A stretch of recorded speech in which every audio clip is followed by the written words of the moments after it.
When I first moved to Willow Creek Estates, all I craved was a sliver of peace for me and my daughter, Lily. After losing my wife, Emma, to a sudden aneurysm last fall, our old home felt like a mausoleum, every creak and shadow heavy with her absence. I needed a fresh start, a place where memories didn't lurk in every corner. Willow Creek seemed like the answer, a tidy suburban enclave with broad streets, oak-lined sidewalks, and pastel houses with welcoming porches. The real estate ad promised a sanctuary of serenity with community at its heart. I wasn't one for glossy slogans, but Lily's face lit up at the sight of the neighborhood's small lake, its surface dotted with ducks. That was enough for me.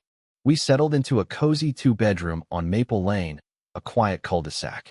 I'd retired from city planning the year before Emma's death, so my plan was simple: focus on Lily, maybe pick up woodworking again. A calm life, just the two of us. But calm was a promise Willow Creek couldn't keep. 3 days after we unpacked, a hefty packet landed in our mailbox, sealed with a blue stamp from the Homeowners Association, like some official decree. Inside were 30 pages of rules, welcome notes, and a list of fines that read like a dystopian novel. You could be penalized for a faded mailbox, for leaving a trash can out past noon, or for daring to plant zucchini in your front yard. I'd dealt with municipal codes my whole career, but this was something else, control dressed up as community. Who's they? Lily asked, clutching her sketchbook like a shield, her hazel eyes Emma's eyes searching mine. The HOA, I said. They run the neighborhood. Are they nice? She asked. I paused. We'll see. We saw soon enough. Margaret Hensley was the HOA president, and she ruled like a monarch. Her sprawling Victorian on Cedar Circle, with its pristine lawn and perfectly aligned flagpole, was the neighborhood's crown jewel. She moved with the confidence of someone who'd never heard the word no. I met her when I tried planting a small peach tree in our front yard, a nod to the one Emma and I had planted when Lily was born. Margaret appeared as I dug, striding across my lawn in a tailored blazer, her silver hair immaculate, her smile sharp as a blade. Mr. Bennett, she said, arms crossed. That tree isn't on the approved list. I wiped sweat from my brow. It's a dwarf variety, native, under height limits. Her smile tightened. Fruit trees attract pests, ants, birds, rats. It's in the regulations. I pointed to the sapling, its roots still wrapped.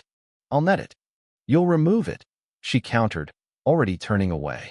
A week later, a $100 fine arrived for unauthorized landscaping. I paid it, moved the tree to the backyard, and felt the first stirrings of unease. Margaret ran Willow Creek like a private fiefdom.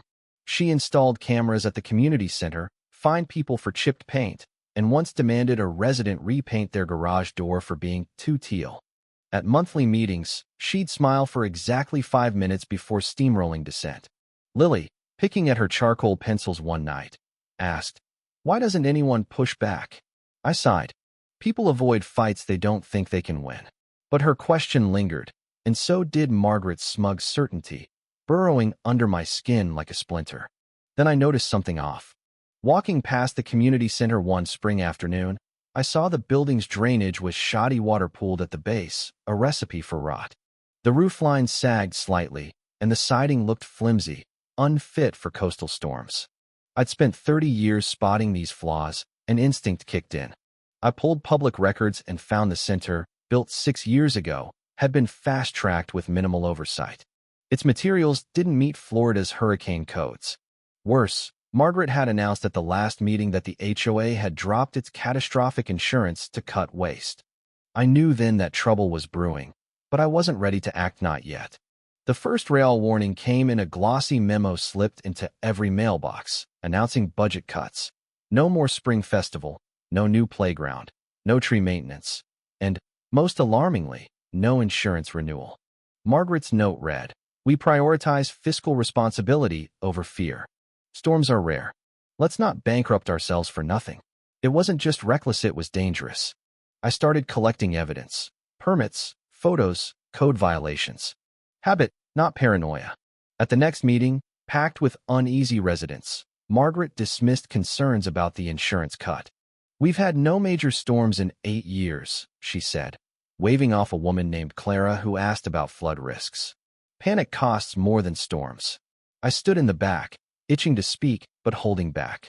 Lily, doodling beside me, whispered, "Why aren't you saying anything?" I didn't have a good answer. By July, Tropical Storm Elias formed in the Gulf, quickly escalating to a Category 2 hurricane. The air turned thick, the sky silver. Margaret posted on the HOA forum, "No cause for alarm. Secure your lawn chairs. The community center is open for shelter." My stomach dropped. That building wasn't a shelter, it was a liability. I posted a warning. The center isn't certified for hurricanes. Its roof and drainage can't handle high winds. Find safer options. Margaret shot back, accusing me of spreading fear. But whispers spread. Neighbors texted me, asking for FEMA links, evacuation routes. I gave them facts, but fear was theirs to face. As Elias roared closer, I drove Lily to a friend's sturdy home on higher ground. That night, the wind screamed, a low, feral growl. At 2:03 a.m., my phone buzzed with a text from Tom Reed, a former Marine. "Center's roof is gone. Walls collapsing. People trapped. Help." My heart pounded. I called an old colleague, Fire Captain Mike Torres, and relayed the crisis. "I'm sending crews," he said. By dawn, the community center was rubble roof shredded, walls caved, water flooding through. Photos flooded the HOA forum, showing Margaret standing in the wreckage, her blazer soaked, her authority shattered. The aftermath was chaos. The HOA's statement dodged blame, but residents erupted, sharing my warnings, FEMA links, and videos of Margaret dismissing concerns. By noon, the forum crashed from the volume of outrage. Margaret vanished, her house dark, her car gone. A condemned notice was slapped on the center's remains. News crews descended, airing stories of HOA negligence. I sent my evidence emails, photos, permits to the city anonymously. Soon, investigators arrived, combing through the debris, uncovering shoddy welds and missing anchors. Clara, a former board member, handed me proof of Margaret's fraud. A change order swapping hurricane-grade materials for cheaper ones to save $15,000, signed by her alone. The lawsuits came fast to class action from 32 families who'd sheltered in the center, citing endangerment. I agreed to testify, not for revenge, but for truth. At a packed community meeting, I laid out the facts, the rot, the ignored warnings, Margaret's arrogance.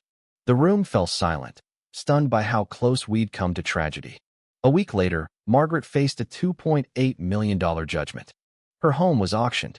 She fled without a word. Willow Creek changed. We dissolved the old HOA, elected a new council, and turned the center's lot into a community garden. Neighbors rebuilt together, painting doors bright colors, sharing tools, hosting potlucks. On the storm's anniversary, we gathered at the garden, kids reading poems, adults planting seeds. I spoke briefly. Buildings fail. Rules fail. But we don't have to. Truth and courage, that's our foundation now. The applause was soft, heartfelt. Lily leaned against me later, under the stars. "You didn't fight to win," she said. "You fought so we could live." I nodded. "And so you'd know silence isn't safety." The empire Margaret built crumbled, not just from wind, but from the quiet strength of those who dared to speak. Willow Creek wasn't perfect, but it was our honest, human home. What do you think? Should HOAs have unchecked power, or are they a necessary evil? Could you have stayed silent like most of Willow Creek, or would you have fought sooner? Drop your thoughts below, hit that like button, and subscribe for more stories that uncover the truth.